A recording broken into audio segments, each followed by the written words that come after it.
If your loved one is diagnosed with dysphagia, what are you going to do to take care of them at home? A few years ago, I was really struck with what a traumatic experience would be to come home and have like a photocopied sheet of paper and have no idea how you're going to make food like this. So I started making videos. That's one thing I did. The other thing I did is we wrote this cookbook, Modern Dysphagia Cooking, and it has all the IDDSI standards in it. It has real pictures of real food that we made here at Simply Thick. There's no AI in this. There's nothing other than hard work, compassion, and our thoughts on how you can take your family favorites and turn them into dysphagia-friendly foods.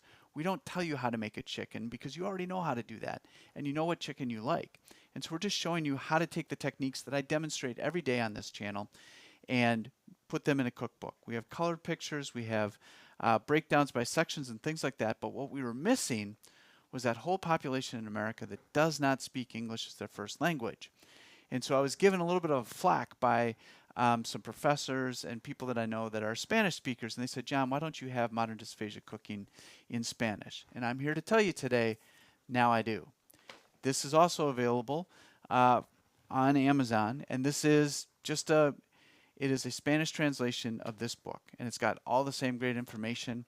It's got all the same photos. We had a native speaker of Spanish translate all of this, and she worked really hard, and we're very, very proud to tell you that in addition to all the other tools we have, now we have the cookbook, Modern Dysphagia Cooking, available in Spanish to help people weather the storm of coming home and being faced with how do I prepare dysphagia-friendly foods.